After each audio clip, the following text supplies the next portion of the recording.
Love is blind, and so is hope. But something doesn't become true just because you want it badly enough. I don't know why it is in my house, but I am not going to be fooled. I say it because it isn't my mom. The worst part is, Dad doesn't even notice. I saw them dancing in the kitchen when I got home from school. Frank Sinatra was playing on the stereo, his smooth voice propelling their tangled bodies in a slow waltz across the room. My dad's eyes were closed as his head rested on its shoulder, and he seemed genuinely happy, happier than I've seen him in a long time. I just dropped my backpack and stared. It let go of my father and hugged me. I stood stiff as a board. Mom never used to hug me when I got home. She knew I liked having my space.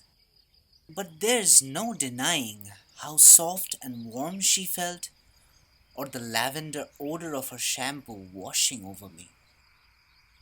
We were having homemade pizza with the cheese baked into the crust, my dad's favorite thing in the world. And seeing him so happy, I didn't have the heart to say anything. I just went to my room like a coward. I just pretended everything was fine. Maybe if I wasn't a little happy to see her too, I would have fought against it harder.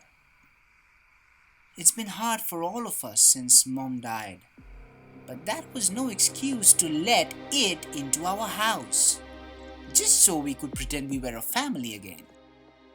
But Mom, my real mom, would put me to bed without staying to watch me fall asleep. She would hold onto my dad's arm when he talked, but she wouldn't dig her nails in so deeply they drew blood. She wouldn't forget to blink for hours at a time. 2 days have passed. I've been struggling to decide what to do. No, that's not quite true.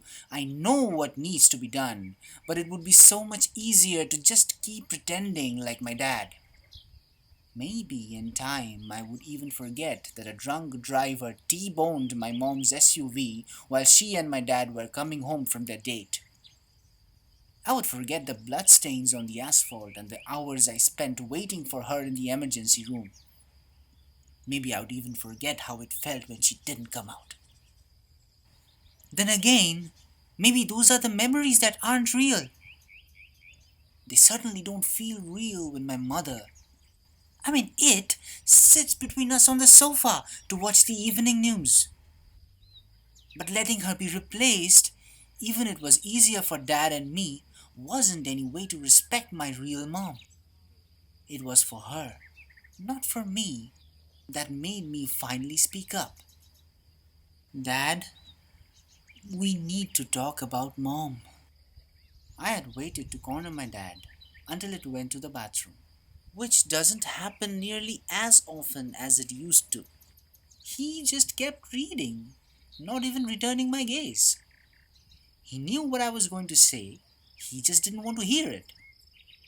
Do you remember what happened last month when she was in that accident? It's getting late. You should go to bed so you will be ready for school tomorrow. Dad, this is serious. Please tell me that you remember. I heard a flush from the bathroom. There wasn't much time. I would never get an answer out of Dad with it here. Dad was watching the bathroom door too, like a kid praying for the bell to ring before the teacher collected homework. The shower began to run, and I let out a deep breath, and I didn't even realize I was holding. Dad sighed too.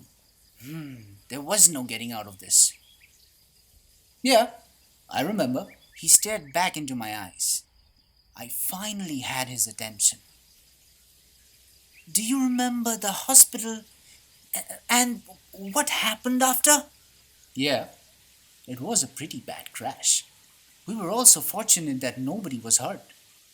His eyes were keen and sharp. He couldn't have forgotten. He was just trying to get me to accept it without having to admit it.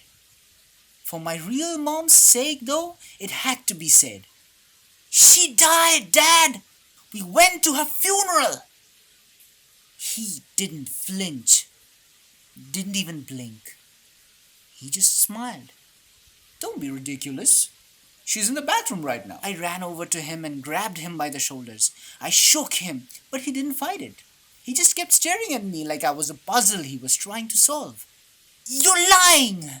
You know what happened. I know what happened. Why are you lying to me? Aren't you happier this way? If you think about what happened, really think about it, you realize this is the best thing for you. There. That was proof.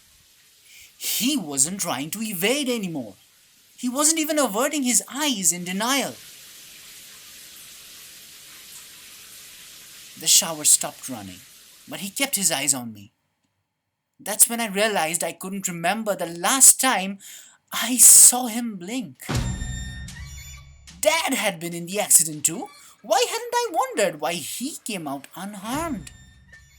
I'd been so busy mourning Mom that I hadn't even stopped to think. He must have seen it in my face, because his smile stretched wider.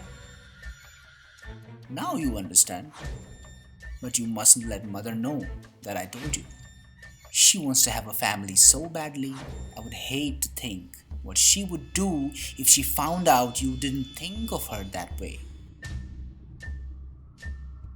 The bathroom door opened. It stood there, wrapped in a towel. She walked nonchalantly over to my dad, or who I thought was my dad, and gave him a kiss. They both turned to look at me. What are you still doing awake? My other mother asked. Is everything alright? He was just going to bed. My other dad said, Everything is fine, isn't it? I nodded. Come, let me tuck you in. My other mother started moving toward me, but she stopped when she saw me flinch. Let your mother tuck you in. My other dad's voice was tense with an unspoken threat. Perfect parents like us deserve to have the perfect son. I hope we won't need to replace him. He laughed at his own joke, and she put her hand on his arm as she laughed with him. I turned around and headed for my room so I wouldn't have to see the blood dripping down his arm. You were listening to Mother is Back by Tobias Wade from the book 51 Sleepless Nights. The narrator and his father have been played by Shubham Dasgupta, while the mother has been voiced by Anusuya Yadav. The audio story has been directed and edited by Arpita Das. Storytellers will be back soon with our next project. Keep listening and stay thrilled.